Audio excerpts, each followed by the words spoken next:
All right. So good afternoon, everyone. I'd like to call to order the Virtual Planning Commission meeting of May 21st, 2020. I'd like to remind everyone to please silence the electronic devices. Mute your microphone when not speaking. So before we get started, let's stand for a moment of silence and the Pledge of Allegiance.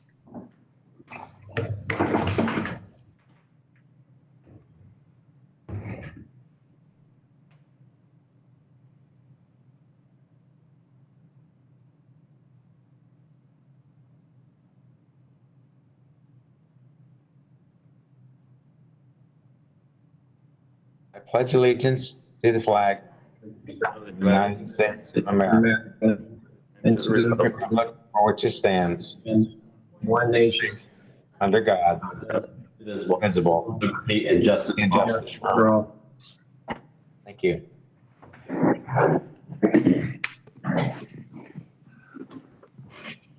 Okay, we can have the roll call, please. Jamie Girardi. Here. Michael Cox. Here. Peter Hansel. Here. Roberto Saez. Here. Christopher Poole. Here. Chris Williams. Chairman Charles Gray. I'm here, and Richard Tonello is here in place of Chris Williams, I believe. That's correct. Thank you. I will note that.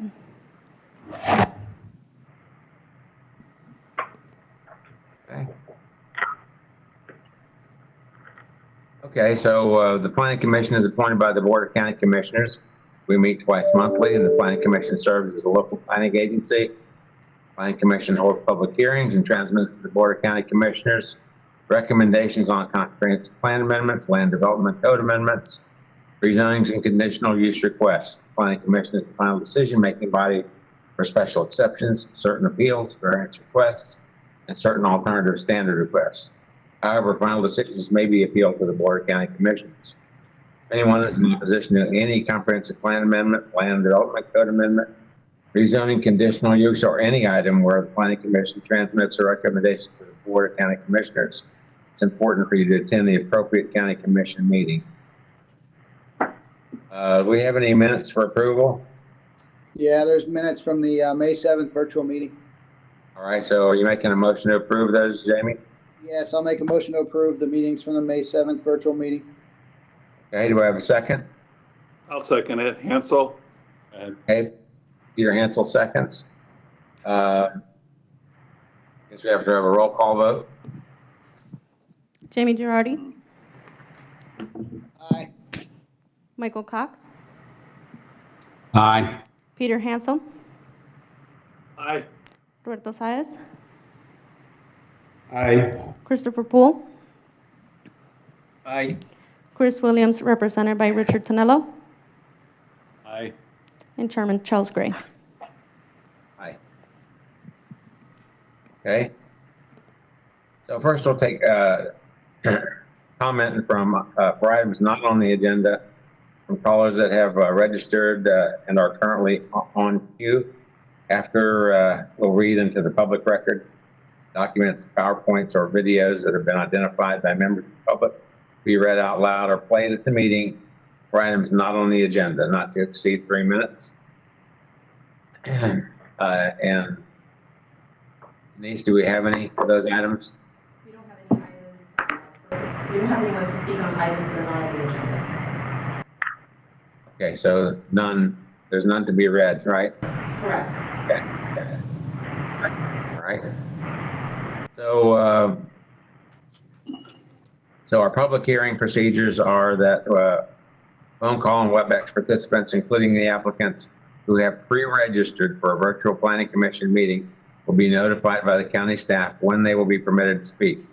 Applicants will be limited to 5 minutes, and other participants will be limited to 3 minutes unless additional time is approved at least 24 hours in advance of this meeting. And I think we have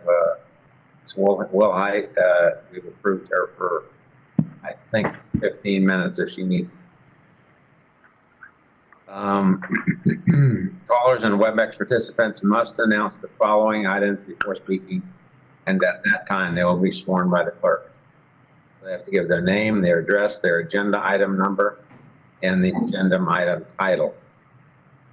Then the 3 or 5 minutes timer will start. So we can make sure we keep track of time. After the phone call, WebEx participants will be read into the public record documents, PowerPoints, or videos that have been identified by members of the public to be read out loud or played at the meeting, limited to 5 minutes for the applicants and 3 minutes for other participants. Today, we have one public hearing item on consent agenda. These items will be approved by roll call vote unless the item is pulled from consent. Once a motion is made on the consent agenda, the PC member who makes the motion will state his name. PC member who seconds the motion, we've been through that. So item number PC1, Madam Clerk, we have proof of publication. The item was published on the Tampa Bay Times on March 8, 2020. All right. And Denise. Good afternoon, Mr. Chair, the Planning Commission members. Denise Hernandez, Planning and Development. Item PC1 is PDD 20-0113 for a mining operating permit and conditional use amendment. And the item is the applicant has requested a continuance to the July 23rd, 2020 Planning Commission meeting at 1:30 in Fort Ritchie. Okay, so we have item number 1 is the applicant present. Is anyone here to object? Actually, virtually present. Okay, and there's no one here that's registered to object? No one. Okay. So we've had a request for continuance, and the staff's in agreement with that request. Any further discussion on the request? Not, I'll hear a motion. Mr. Chairman, it's Michael Cox. I will move to continue item PC1. All right, so Michael Cox has made a motion to continue PC1. Do we have a second? A second. Roberto. Okay. Roberto Saez is made a second to the motion. Any further discussion of the motion? If not, all in favor by roll call, say aye. Jamie Girardi, Aye. Michael Cox, Aye. Peter Hansel, Aye. Roberto Saez, Aye. Christopher Poole, Aye. Chris Williams, represented by Richard Tonello, Aye. and Chairman Charles Gray. Aye. Okay. Mr. Chair, on the following item, P2, which is PDD 27-47475, it was placed on the regular agenda, considering that perhaps we would get some opposition on the item, and there has not been any opposition on the item received. In fact, we do have a letter that we have that someone in the area, the president of Pine Glen, has asked us to read into record, which is in support. I can do a full presentation on the item, or we can read the item title. It's at the pleasure of the Planning Commission. Okay, so we have item P2. The applicant is present, and we have a letter of support to the public. And I understand we have no letters of opposition or nobody registered. Is that correct, Deborah? That is correct. So I can read the title into the record, and I can read the letter of support as part of the record and provide that to the clerk for the record. All right, let me just see if the applicant has anything to say at this time. Or do you have anything you'd like to say at this time? No, just hi, Planning Commission members. Great to be back with you all again, even though it's virtual. I have my full team here in my conference room. We have PowerPoints short and long. We are ready if you have any questions, if you'd like a presentation. We have done a lot to get to this point, working with the neighborhood, and we are ready to move forward, and we're glad that we were able to participate in this forum. Okay, great. So does anybody have any questions before we read into the record the items that were submitted? Nothing? Okay, I will go ahead and read the item into the record. Yeah, go ahead. Go ahead, PDD 27475, it's a zoning amendment, Little Lake Thomas MPUD Master Plan Unit Development, NNZ Corporation and Two Trust for a rezoning request from R1 Rural Density Residential District to an MPUD Master Plan Unit Development District to allow 218 single-family attached townhome units on approximately 45.52 acres. Comes to you with a recommendation of approval with conditions as included in your packet. And again, if you would please allow me to read the letter that was provided to be read into record that is in support. Yes, go ahead. This letter is from Jeremy Couch, the president of Pine Glen HOA of 20919 Orchard Town Drive, Land O'Lakes, Florida 34638. He wrote this to Chairman Mike Moore, and I believe he may have copied the Planning Commission members. I am writing you as a resident of the area and president of the Pine Glen HOA. Pine Glen is a community of 110 single-family homes at Drexel Road and Lake Thomas Road in Land O'Lakes. Many of my neighbors and I have followed with much interest the proposed Little Lake Thomas Townhome project on US 41. I understand that this developer has voluntarily agreed to several conditions that will be an improvement over how the property could be developed under the current land use and zoning. Having a townhome project at this location will not only benefit the surrounding property owners and the owners on Lake Thomas, it will benefit our community as well. US 41 needs continued investments to be the place that our community desires it to be. With new homes, hopefully will come new retail and restaurant opportunities that the area so dearly needs. We look forward to this project and additional developments on US 41. We appreciate your efforts on the county's vacant building demolition program that will also have a positive impact on our community. Very truly yours, Jeremy Couch. All right, thank you. Anything else, Denise, on that? That's all. Okay, that's fine. Okay. Just one question, Mr. Chair. This is David Goldstein. Yes. There's a couple of ex-party forms in the packet for Mr. Hansel and Chairman Gray. Were there any other ex-party meetings that need to be disclosed that are not in the packet with the applicant or with any opponents? Did anybody else speak to that? I did not receive any additional. Those were actually from the comp plan amendment. But since it was a hot deal back then, we went ahead and included them with PUD and also. Okay. Better safe than sorry. I just want to make sure that all the ex-party meetings were disclosed, and it sounds like they have been.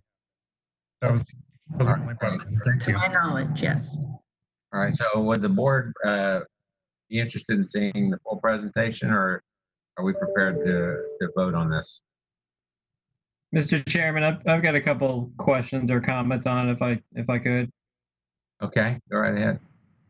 So I live directly up the road from this development, as I mentioned, when it came before us before. So my concerns really are related to the transportation aspect of the project. You know, the essence putting 400 additional vehicles on the road at a very difficult and dangerous intersection. The geometry of that intersection is not the best. They've also widened the road recently, and they've limited the merge on the northbound side. So there are concerns I have related to that. I understand that they're going to extend the length of the turning lane about 300 feet additional from where it is, but from the main entrance of the development across that turning lane, it's really doing a kamikaze exercise of going across 3 lanes of high-speed traffic to get into that turning lane to be able to track back north. My final concern is related to really transit access to the property. I see it mentioned in conditions in 26. I don't see any real definition as to how that's going to be accommodated within the development. If the buses are going to transit the development, or if they're going to be expected to stop within the deceleration lane going into the development, or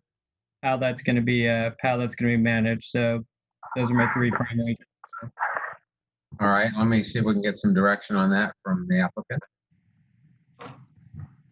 Sure. I have Steve Henry here. I know if Denise has the long presentation, there's some slides that are tailored to the transportation discussion. This is Steve Henry, and I can kind of go through it fairly quickly. One, to talk about the traffic. As you know, that right now the site could allow up to 100 single-family homes on it, which would generate about 102 PM peak hour trips. What we're proposing is about 118. So the difference between what could be put there today versus what we're proposing is insignificant, less than 0.3% of the capacity of the road. So an insignificant increase in the amount of traffic. We are proposing to put a southbound right turn lane into the project to get people out of the through traffic on US 41 as they turn into the project. As you'd indicated, we are looking to extend the southbound left turn lane for the intersection. In addition to that, we have made contact with DOT about right now the southbound and northbound left turn lanes movements are protected permissive, which means you can turn on a green. And that's what we found that's part of where the accidents happen. People are trying to beat the yellow light there and making either a left or a U-turn. So we talked to them about making that a protected only, and therefore you're only making that U-turn or that left on a protected arrow. So that helps eliminate the accidents of people trying to beat the yellow light. So from that standpoint, the increase is insignificant, and we are looking to make improvements in the area to accommodate the project. I have a comment. Maybe I hear wrong. You say that the land is approved for 100 or 200 right now? 100. 100. Are you asking for 218, correct? Correct. Right now it's 100 single-family homes. We are asking for 218 townhomes. So the trip generation between the townhomes generate per unit significantly less than a single-family home does. I don't understand that formula, to be honest with you. Based when you say, first of all, I hear that you say 100 to 118, but now that I know it's 218 before, when I read the agenda memo, I would like to know how this works, because again, every single family who live in a townhouse is basically the same number of people that live in a single home. So I don't know, when you say from 100 and 100 to 218, the impact will be 0.3%. I really don't get it. Okay, I'm sure I can explain that. Our rates come from the Institute of Transportation Engineers that have done thousands of studies on residential land uses, single family and townhomes. Based on those studies, it has been documented that single family homes generate a certain amount of traffic, and a townhome generates less traffic than a single family home. It's been documented in numerous studies. And in fact, if you look at your mobility fee, you would see the exact same thing. The mobility fee rate is significantly less for townhomes because the trip rate for a townhome is less than a single family home. So it's national data, it's local data, all document that a townhome per unit generates less traffic than a single family home. I don't have a doubt that you generate less traffic than a single home. But again, we still, if you see that tree compensation that you have here, again, is 218 townhouses is more than double of single home. Again, I don't know how old. I know a civil engineer or traffic expert. I am an architect. I have more knowledge about vertical structural, but the logical that apply here, I don't really understand. Again, it's based on national data. No, I get it. Hundreds of studies that have been done. All right. Chris, did those things answer your concerns, or do you have more? No, I think it does, Mr. Chairman. I tend to side with Roberto on not, I understand the national data aspect and like, but I don't understand how putting 218 units only generates 118 trips. I'm not quite sure, under the presumption that there's one vehicle per each one of those units. So I understand what the data suggests and the appropriateness of the data, but I tend to side with Roberto on his concern in that regard as well. Well, I would only add that, we're following, these are the methodologies that the county code has us follow. So Understood. we're in compliance Understood. with the county requirements. Yeah, I think obviously, if there's a binding argument, we'd have to have some of our own data that would fly in the face of that. Yeah, understand, Mr. Chairman. I think the only other comment, like I said, was the transit related, because I know that they're, under the conditions, I think it's number 28 specifically says that it's going to be transit served. And I guess the movements of how that's going to happen, or if PCPT has a route in that area, how they're going to service that development. Again, thinking of it from a traffic safety perspective with the buses, moving into that development, coming down a very, very heavily traveled and quick roadway. So did they answer that question for you? No, sir, not yet. I did not, but I can. This is Barbara Wilhite. That is a standard condition. And what it says is that we have to coordinate with your PCPT department to accommodate, to the extent that they decide that we need to accommodate any bus routes and for a bus stop on our property. So that coordination happens at site planning, and so it's just a general condition. So PCPT will be in control of what needs to be done there and what's safe, if anything. Okay, that makes sense to me. Okay, all right, good. Roberto, what about you? You're okay? Yes. Okay. I hear the explanation. I have my doubts, but hear the explanation. Yeah, I understand.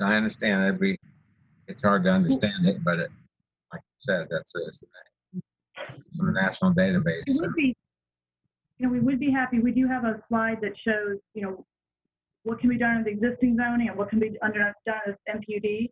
So as you weigh out, decision here, we can go through that. You will see, if you look at that slide, that the proposed project is an improvement over what can be done today for many, many reasons.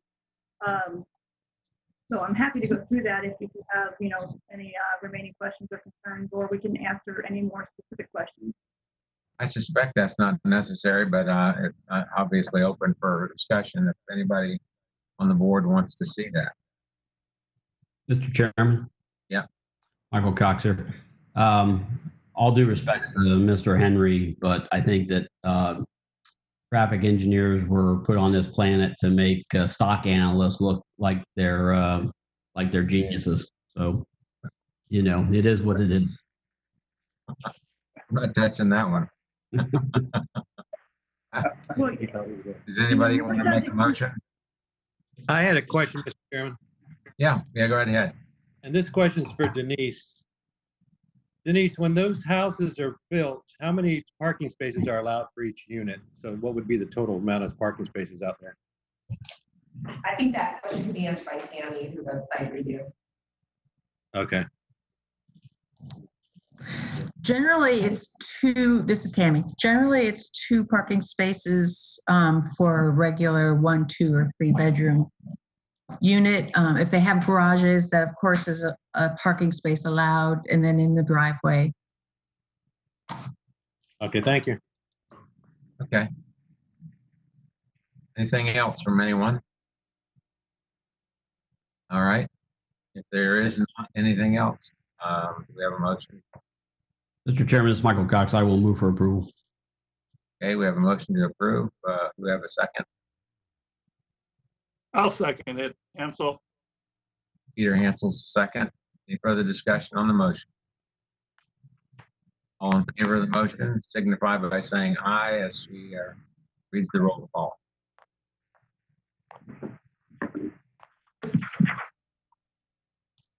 Jamie Girardi, Aye. Michael Cox, Aye. Peter Hansel, Aye. Roberto Saez, Aye. Christopher Poole, Aye.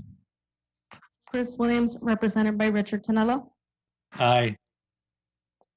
Chairman Charles Gray. Aye. Okay. Thank you, everyone. Thank you. Thank you very much. Thank you. All right, I think we have a ordinance to be presented through P3. Yes, and that will be presented by Alexandra Laporte. Okay.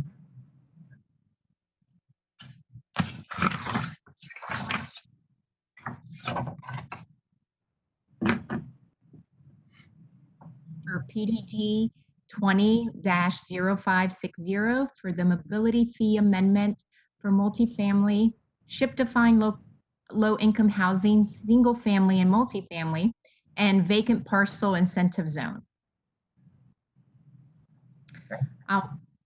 I will read the ordinance title.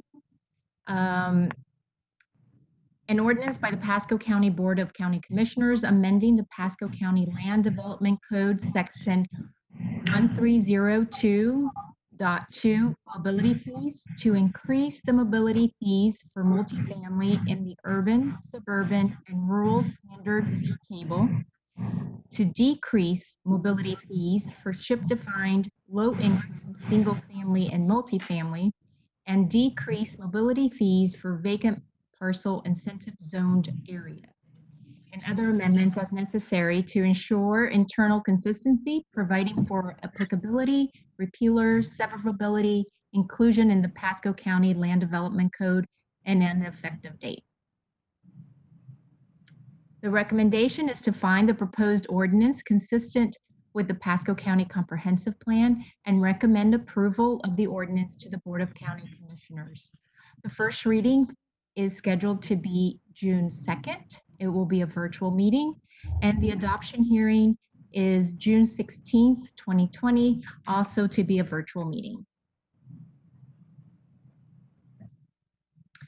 In summary, this stems from the February 25th, 2020 workshop on the state of multifamily and affordable housing in Pasco County.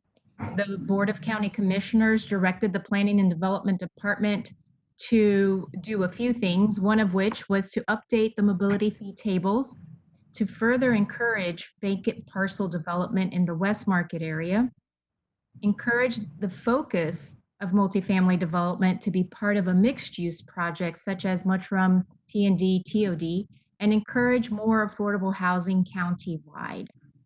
The second piece of that, what was derived from that workshop, was to continue research and to establish at a later date potential development standards for multifamily developments. The directive by the Board of County Commissioners will occur in two phases, the first of which is this mobility fee table adjustment. Here is a summary of the comprehensive plan policies that promote the efficient use of infrastructure, adequate supply of affordable housing, and that support mixed-use development and more efficient growth patterns. So the mobility fee update, as well as the other standards, would reinforce this and be consistent also with the Harbor's redevelopment plan. I do want to clarify a couple things before we dive into the changes, is that multifamily and the mobility fees, only the apartments are the ones that are being addressed. The other multifamily forms of development, the low-rise condominium, townhomes, the high-rise condominiums, age-restricted multifamily, and congregate care facilities will not have an increase to the net fee. Additionally, the multifamily apartments in the mudroom, T&D, or TOD will also not see this increase in fees.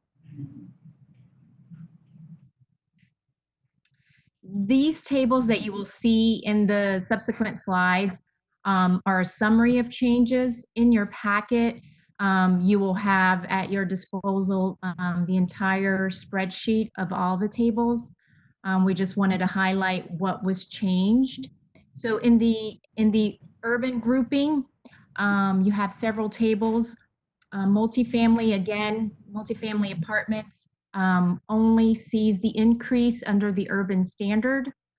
And that increase of the incentive percentage currently is 7%. It would drop down to 0%. So the new net fee proposed is $4,280. The single family detached and multifamily ship defined units in all these tables would change to 100% incentive. In the urban TOD, you'll see two changes. One would be to the title.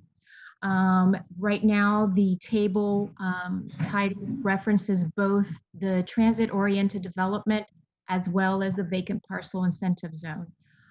In order to manifest the directive from the board for incentivizing at 100% the vacant parcel, we have removed that title from the table, and it will be added to the redevelopment district fee schedule instead. And so the table 4-4 will be solely for transit-oriented development, and the only change that you will see there is for the single-family detached ship-defined units and the multifamily ship-defined units. Those incentives will change to 100%. In the West Market Area Redevelopment District schedule, again, now the new title will be with the addition of the vacant parcel incentive zone schedule, and there will be no change otherwise because there was already 100% incentivized single family detached and multifamily ship defined units. In the suburban tables, this is what the summary looks like. Again, it's the same where the multifamily category is only increased in the standard fee, and it remains unchanged in the other fee schedules.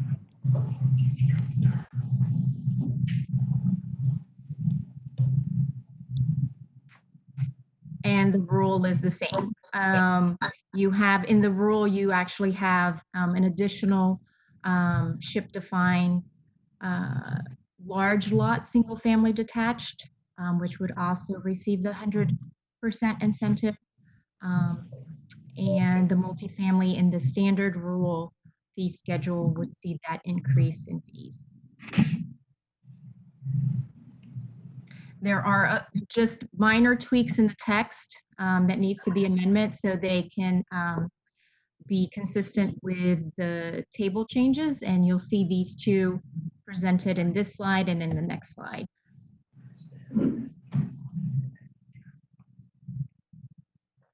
And with that, we hope that you will find that the proposed ordinance is consistent with the Pasco County Comprehensive Plan and recommend the approval of the ordinance to the Board of County Commissioners. Mr. Chairman, before you take any comment from the Planning Commission members, the clerk will read the proof of publication into record. Okay, go ahead. Item P2 was published in the Tampa Bay Times on March 13, 2020, and item P3 was published in the Tampa Bay Times May 10, 2020. Thank you. Thank you. Also on this item, we do have two callers on the phone. All right, good. Thank you very much. So do we have the first caller online? One of our callers has hung up. Let's try, do you want to start taking public comment at the moment? Do we have somebody there to speak? We do. Okay, sure. So come forward and state your name, address. Caller, you're on the phone. Would you please state your name and address for the record? Yes, this is Ed Rogers with Design Consultants. My address is 20525 Amberfield Drive, Land O'Lakes, Florida. All right, and you need to be sworn, please. Please raise your right hand and be sworn. Okay. Do you swear or affirm that the testimony you're about to give is the truth, so help you God? I do. Thank you. Okay, your 3 minutes will begin now. Okay, thank you. So, good afternoon, members of the commission. Again, I'm Ed Rogers of Florida Design Consultants, and I'm speaking on behalf of Crown Community Development. Crown Community Development currently has 2 projects under active development that are fully entitled and have multifamily components. Chapel Crossings is in the urban service area, and Watergrass is in the suburban area. In both projects, Crown has contracts pending with market rate apartment developers who are on the cusp of moving forward. And I wanted to relate to you that I have reviewed the video footage of the Board of County Commissioners workshop that was held on February 25th, where staff was given board direction to move forward with these mobility fee adjustments and other measures. And it struck me the other day that we were living in a different economy back in February. In fact, the first item on the workshop agenda that day was the county budget for the next fiscal year. And the OMB presented to the board a glowing picture of the economy, which was very vibrant at the time. The COVID-19 crisis and its significant economic impacts hadn't yet made its imprint on anybody's consciousness at that point. But we now live in a really different world where more than 30 million Americans have sought unemployment benefits because of the effects of the coronavirus on the economy.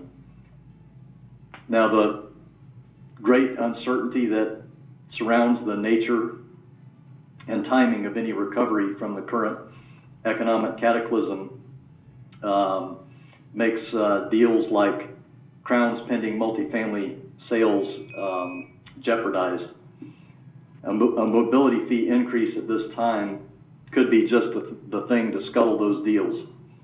So on Crown's behalf, I would ask the commission to consider the currently proposed mobility fee adjustments, regardless of whatever their underlying good intentions are, to be tabled until the coronavirus infections are on a demonstrable decline and the nation's economic picture going forward is on a more certain and positive track. And that concludes my comments, and I really appreciate your time. Thank you for your comments. Thank you. Does anybody have any questions of the gentleman that just spoke?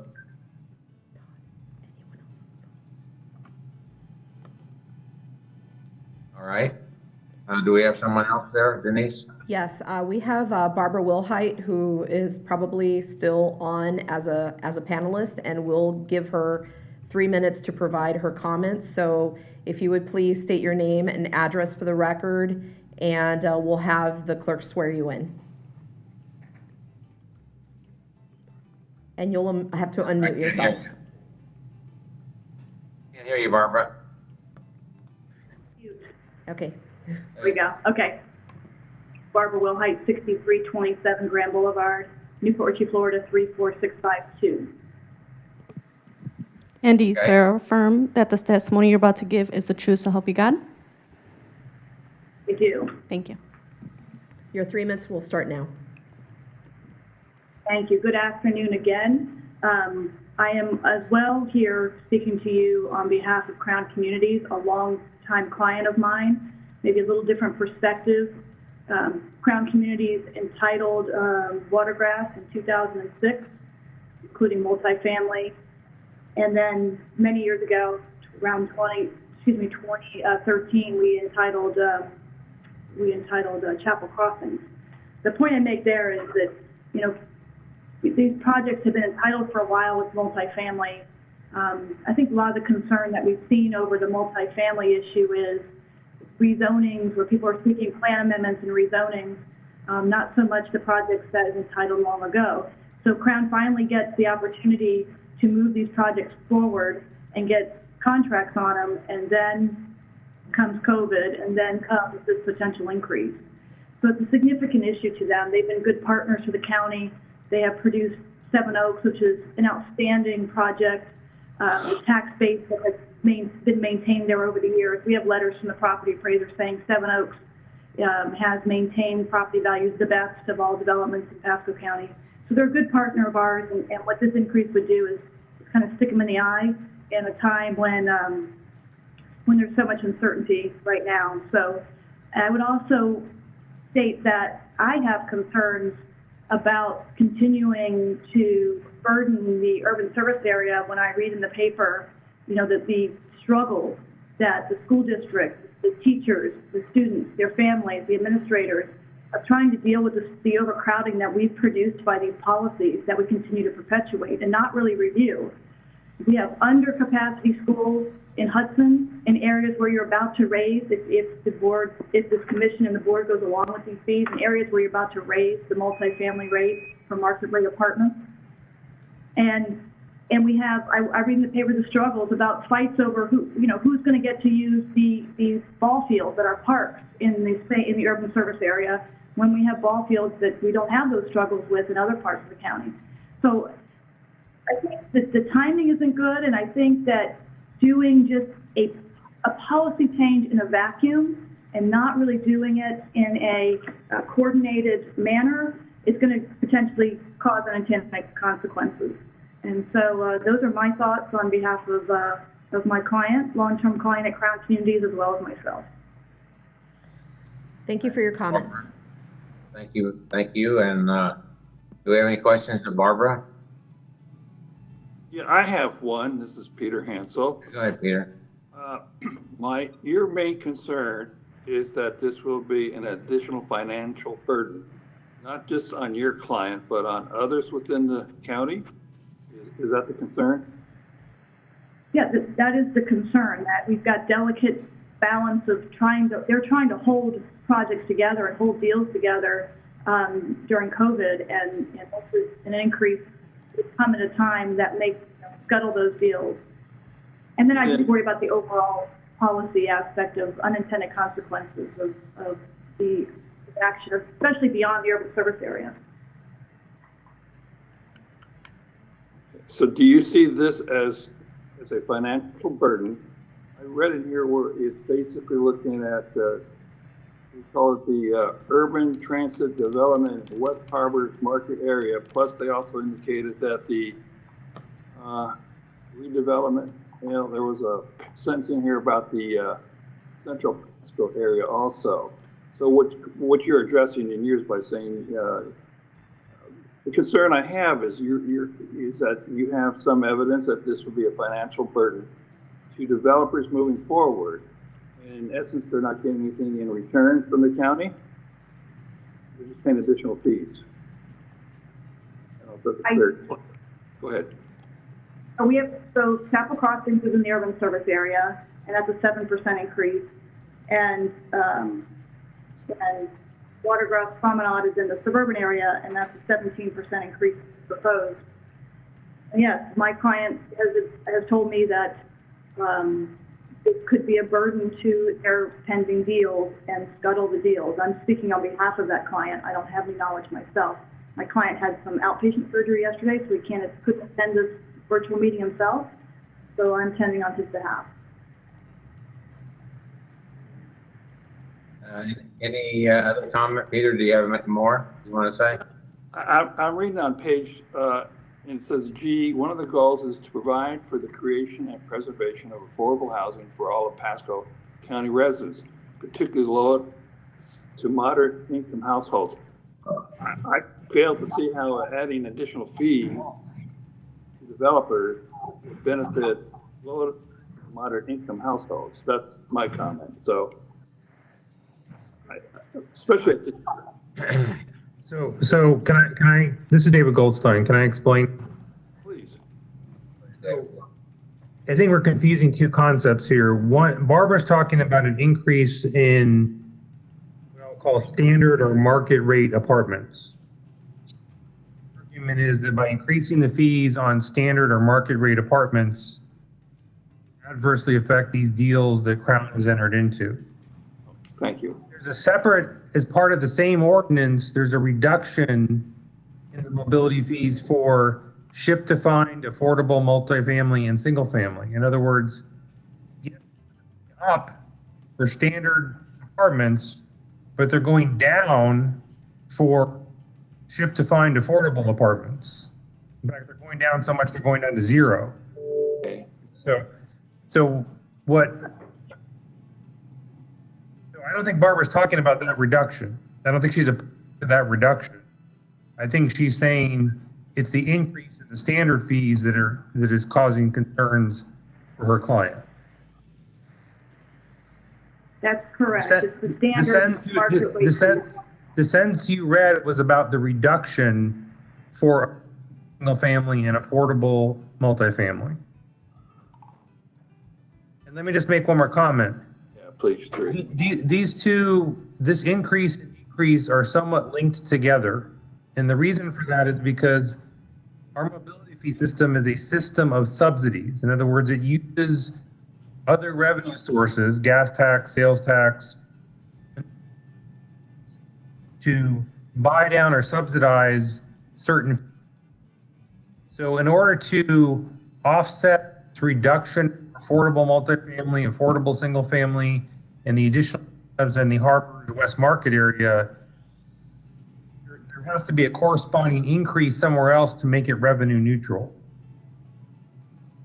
If for some reason the board did not approve the increase for standard market rate multifamily, we may not be able to approve a decrease for the West Market area or the affordable multifamily and single family. In other words, they're linked together because there's a limited budget of subsidies. Am I making sense at all?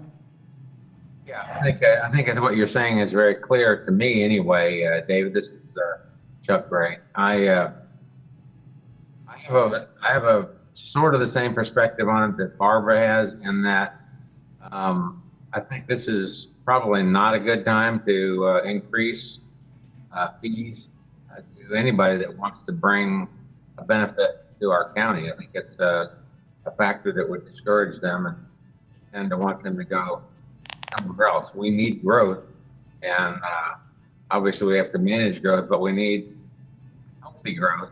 I don't think, I think I've probably been here longer than most of us in this county, so I know back when we first started building the homes, we thought it was a great idea to build $6,000 homes and sell them the home and the lot for $6,000.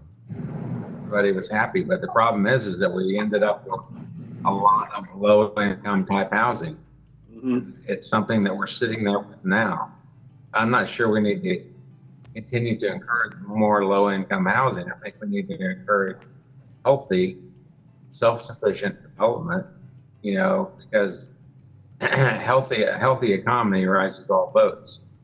And I just think that's where our focus should be. Our focus shouldn't be the lowest common denominator. And so I think this is a bad time to do it. I'm not saying there's not a good time, but a lot of people are hurting right now, including the people that are normally in good shape. And I just think this is not a good time. And I think, as was said before, it might have been a good time when the county first started thinking about it, planning for it, because the economy was booming. But right now, until we get through this crisis, I think we need to rethink about it. There's a lot of people out there that aren't getting a regular paycheck.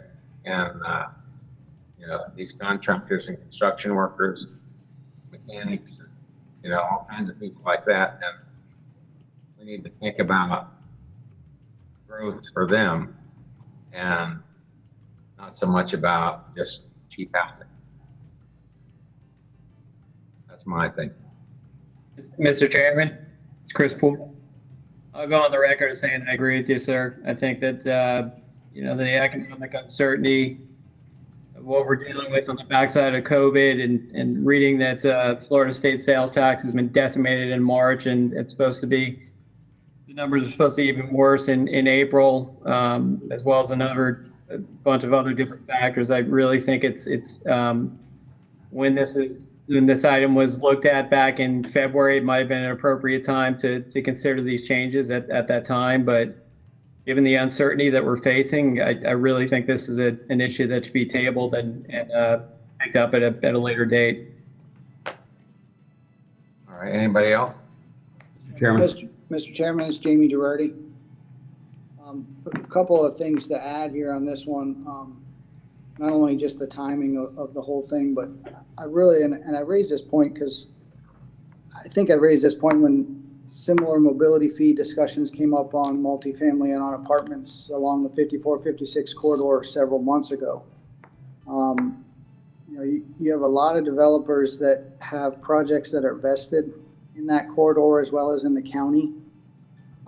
They got vested and they were getting pushed by county staff to increase density they were encouraging multifamily and the density. And now these people have these projects vested. Barbara talked about Crown, and I'm sure there's several others that either have projects under contract, have projects that are vested, but now they come in and now they want to get a slap on the wrist to these people that have these properties. I don't know if there's anything that can be done with the grandfathering provision. I don't know. It looks like that, you know, if these rates are adopted, they go into effect in August. But I just think you really hit those people hard that have projects and contracts even to sell projects. It's timing, and I don't think it's good. Michael, you were going to say something? Yeah, so I have a couple questions of staff. I mean, the way I'm reading this, these table changes, the vast majority of it is going to incentivize the development, which therefore is going to help our economy here locally. Is that correct from the staff?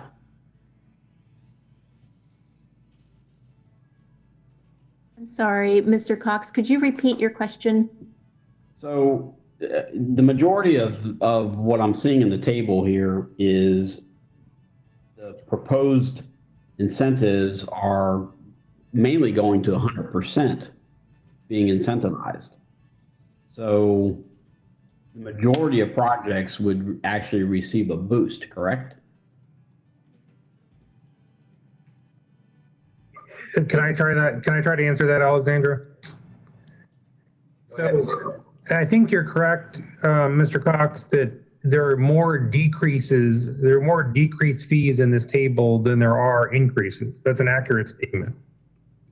However, you have to look at the amount of that type of development. So yes, the West Market area fees are going to be going down under these tables. The affordable housing fees will be going down under these tables.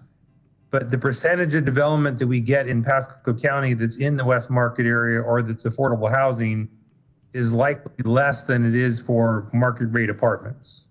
So you're correct in one sense that there's more fees, there's more categories of fees that are going down with this proposal. But in terms of the amount of development that would receive a decrease, it's probably lower than what will be receiving an increase in terms of the amount of development that would normally occur. Now, I think we kind of skipped over one important point that Alexandra made, which is the fees for multifamily, T&D, mudroom, TOD are not increasing, and the county and to get to Mr. Girardi's point, a lot of the projects that were vested where staff was encouraging density, they tended to be those projects that were mudroom, the TOD projects. So those fees are not increasing at all. You could argue that they now have a bigger incentive relative to standard multifamily because their fees are not increasing. So you're correct in one sense, but there is still a significant amount of standard multifamily that will receive an increase under these fee schedules. Okay, well, let me then comment a little bit further then. You know, the whole premise behind doing this mobility fee, and I remember it pretty vividly, was to really try to focus incentives where we wanted development. So, you know, and it has worked. I mean, there's no question that that whole idea has helped a lot.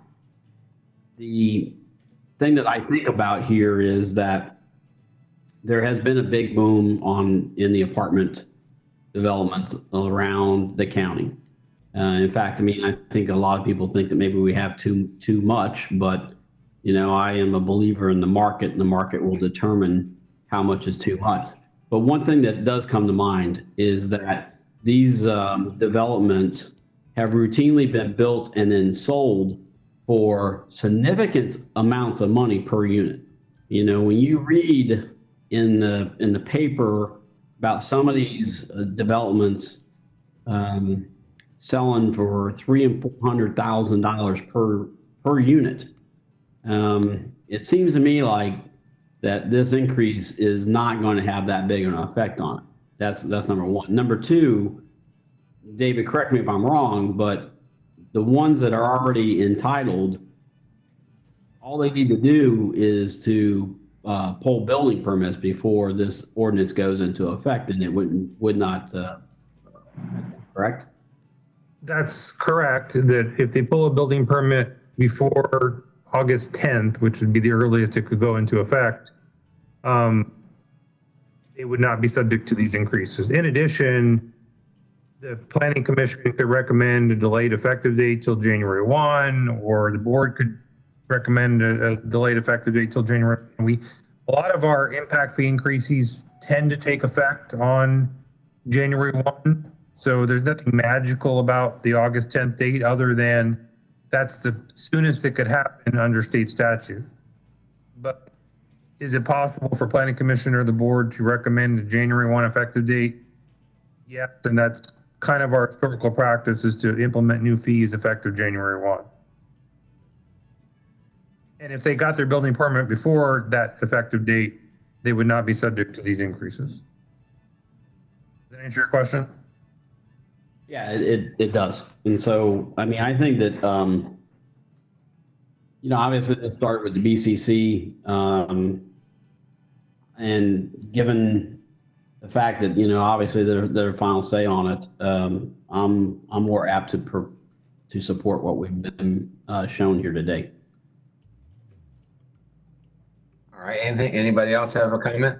So just one more comment, Mr. Chair. Just a reminder of what your role is on this particular ordinance. Your role is to determine whether the ordinance is consistent with the Pasco County Comprehensive Plan.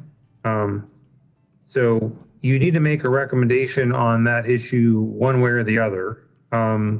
If you are inclined to send some additional comments to the board, we can include that in your recommendation. But you do need to make an affirmative determination about whether the ordinance is consistent or inconsistent with the comprehensive plan. Chairman. Okay, yes. This is Nectarios Pitos, Planning and Development. I just wanted to echo David's comments and mention too that the increase in fees on the standard table, right, and the no increase in fees on the moderate T&D and TOD tables results in an encouragement of development to go into these types of patterns, such as the mixed-use strip reduction measures, the traditional neighborhood design, transportation-oriented development. That sort of encouragement into moderate T&D and TOD is still consistent with the comprehensive plan, which we mentioned at the beginning during the presentation. The other thing that I just wanted to mention really quick was with regard to the West Market area and the redevelopment and vacant land incentives, even for multifamily, the standard will still be 0 in those areas. So they will not pay a fee if it's redevelopment or if it's vacant land development. Even if you're going to build a multifamily apartment building, let's say, it would still be 0 in the West Market area. And what about single family? I don't believe we're changing anything with regard to single family. So I'm trying to. I can answer that. Yeah, Mr. Chair, to be clear, if it's in the West Market area, redevelopment area, or the vacant incentive zone, it's 0 even for single family. The board made a very strong statement that the harbors or West Market area should be treated differently, and they're doing everything they can to incentivize development in that area. So the fee, whether it's single family or multifamily, if it's in that area, it's going to be 0. So why are we calling it affordable housing? So that's why I want to make sure we're clear. I think these are two different issues. Okay, so in the West Market area, that incentive to make the fee 0 applies whether it's affordable or market rate or high end. It's an incentive for the area to encourage it to redevelop and encourage infill in that area. Doesn't matter whether it's affordable, market rate, and it could be $1 million homes in the West Market area, and it would still be 0, because our board wants to send a strong statement that that area is in need of development, redevelopment, infill development, any form of development. That it needs a jolt, regardless of price. Okay. Well, that was my major concern, because I just don't want to. I don't see where the county benefits from reducing the tax base. Right. So for the West Market area, you got to think about the area differently, because most of what we talked about today doesn't apply in the West Market area. The West Market area is going to be 0 if it's redevelopment or in the incentive zone. It's going to be 0 regardless of the form of development and regardless of the type of development. The affordable housing incentive, is really more applicable to the rest of the county. Okay. So that request is if you have an affordable housing project in Wesley Chapel or Trinity or Northeast or area around Zephyr Hills, those fees will now be reduced to 0 if they qualify as ship-to-fine affordable housing. Okay. So what are the boundaries of the West Market area? Alexander, do you have a map that shows those boundaries, or Terry, can you pull up a map? Does it have a map? It's just generally everything to the west of Little Road. But that's a very general statement, but I think Alexander has a map, or somebody might have a map. So it doesn't go as far as 41? No, it does not include 41. Okay. I have the map right here. You want me to just share my screen? Yeah. Right. Actually, I don't have that. Like that. Oh, now I do. Okay. So, can everybody see my map now? Yep. So this here is the West Market area. As David said, generally Little Road, but it also extends a little further than Little Road, some areas. Okay. This is the West Market area.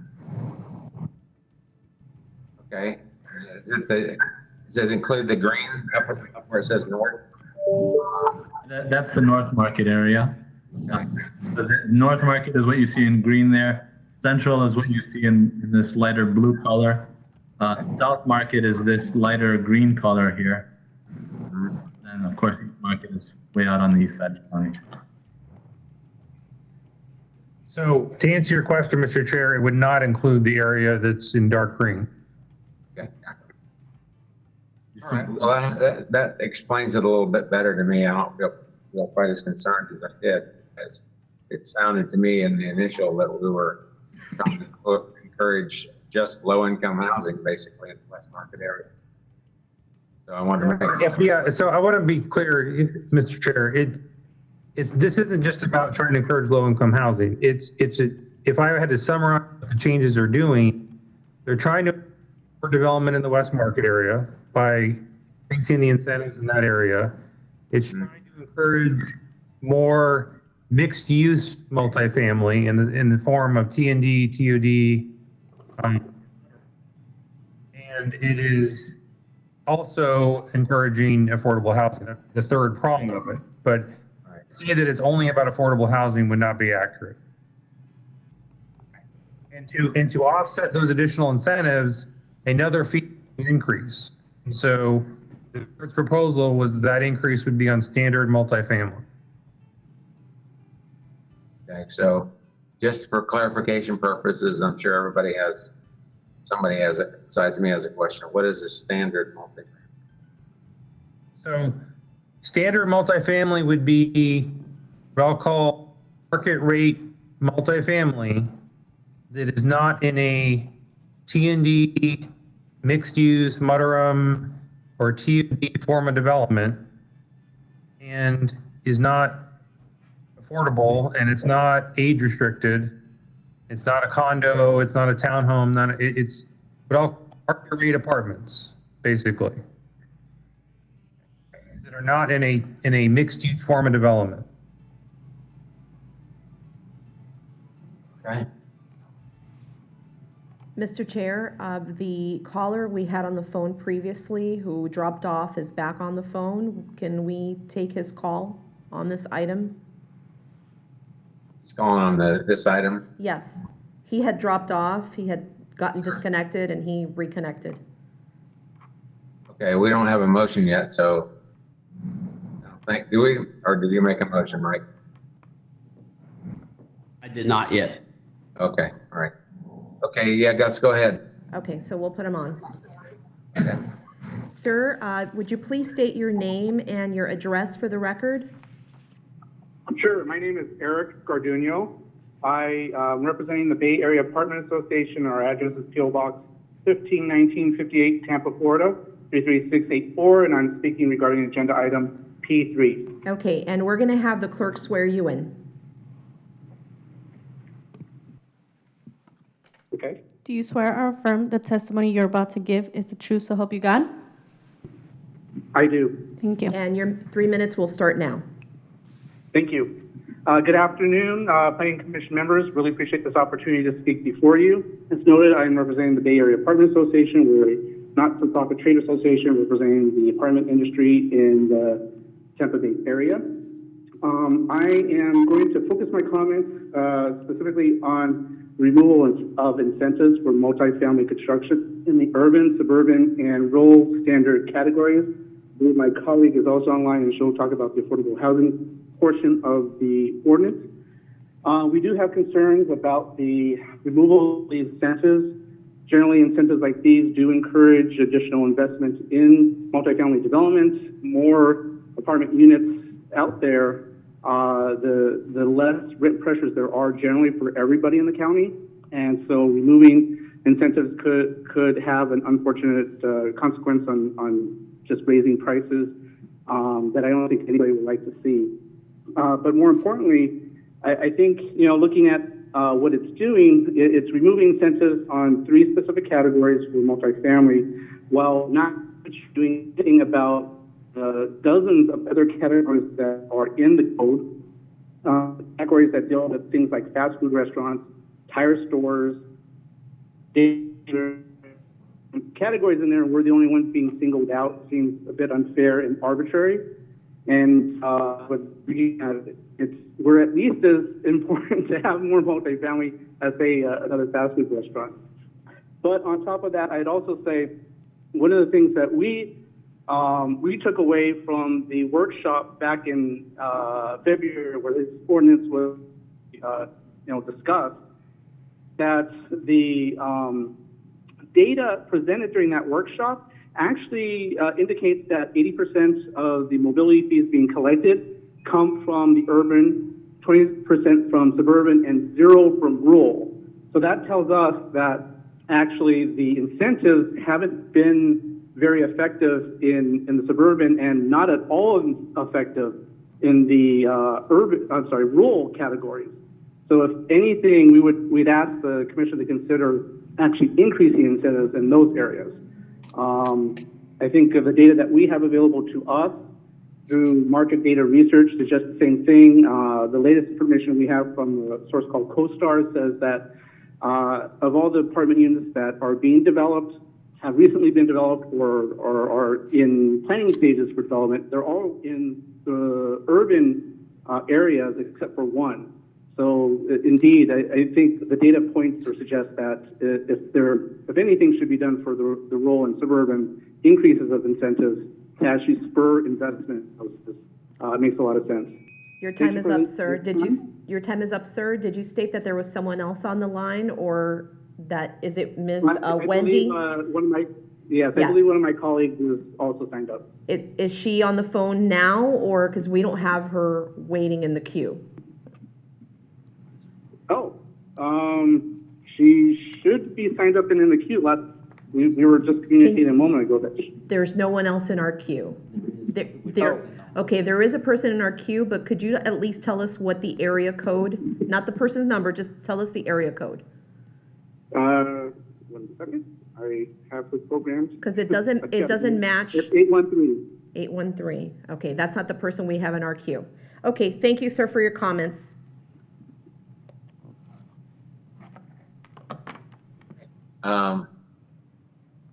Is there anybody else to speak then, Denise? No, the person we have signed up is not matching the phone number of the person who is on the phone with us right now, who is waiting in the queue. Anybody on the board have questions or comments for board of staff or questions from the staff? I have a question and comment. Yeah, go ahead. Yeah, this is Richard Tennell. I wanted to, I think just that whole mobility fee, there was a lot of time and effort put into it. Now it just seems like we're rushing through it it's been less than 4 months. So I think we need to maybe not rush through this and think about all the implications. And seems like almost with the whack-a-mole, if you push one down, the other one's going to pop up. And I think we need to think about this a lot more. The other thing I had was a question of David, if I was going to vote on this or not. David, is she going to vote on this? I would say no. It's not affecting the school site. It's not affecting, not an increase in residential density. So I can't think how you would be voting on this. Yeah, that's what I thought. Okay, thank you.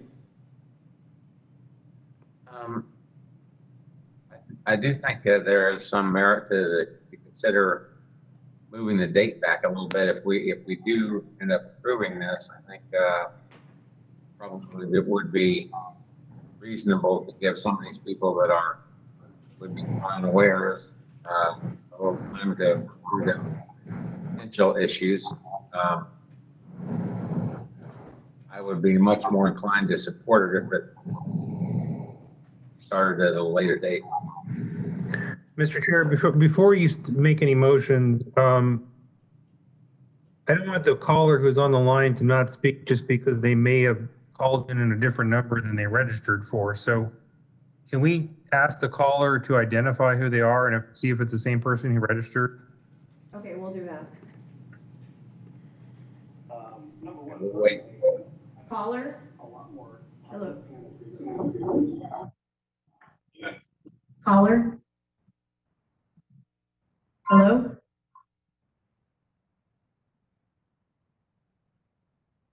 Hello?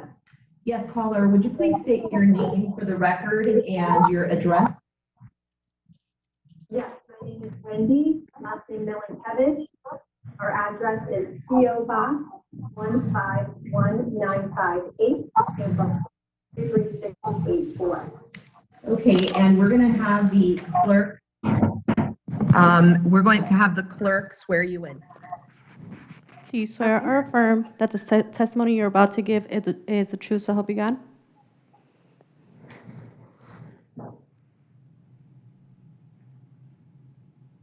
Did you hear that? Hello? It was a little bit muffled, I'm sorry. Do you affirm that the testimony you are about to give is the truth, so help you God? Yes. Thank you. Okay, your 3 minutes will start now. Good afternoon, Planning Commission members. Thank you for this opportunity to speak before you today. I am the Vice President of the Bay Area Apartment Association. I'm also a Regional Manager for Royal American Management. We manage apartment communities throughout the Tampa Bay region, including Pasco County. In addition to the points raised that I would like to make, according to the 2019 rental market study conducted by the Schwimberg Center for Housing Studies at the University of Florida, 29% of Pasco County population is considered low income and paying more than 30% of their income toward housing. This is clear indication that additional affordable housing is needed in our county. Despite this need, it is often a challenge to build affordable multifamily housing. Between increasing costs for land, labor, and materials that go into buildings and maintaining apartment communities, it is difficult to keep rent at a level that low-income households can afford without specific incentives provided by government. That is why we are grateful that the draft ordinance reduces mobility impact fees, changes the affordable multifamily construction. Mobility fees are reduced to zero across every zone within the county. According to the National Apartment Association, on average, 14 cents of every dollar charged in rent goes towards government taxes and fees. Reductions in fees could create the margins that make the difference between a project being built or not. Providing incentives like these is an important proactive measure by local government. Thank you for your consideration, considering our concerns around this reduction of incentives for the market rate multifamily housing. And again, we applaud you for taking steps to better encourage affordable housing development in our county. Thank you. Thank you for your call. Okay. So, any more comments from our board? Questions of the staff? Mr. Chairman, it's Chris Bull, I'll just go on the record stating that I'm in agreement with you that I would agree to this with the delayed effective. Mr. Chairman? Hey, Michael Cox here. So I'm going to move for approval, finding it consistent with the comp plan, but recommending to the Board of County Commissioners with an effective date, January 1st, 2021. Sounds much better to me. I'll second Chris Bull. Okay, so now we have a motion and a second. Any further discussion of the motion? All in favor by roll call signify by saying aye. Jamie Girardi? Aye. Michael Cox? Aye. Peter Hansel? Can't hear you, Peter. I couldn't.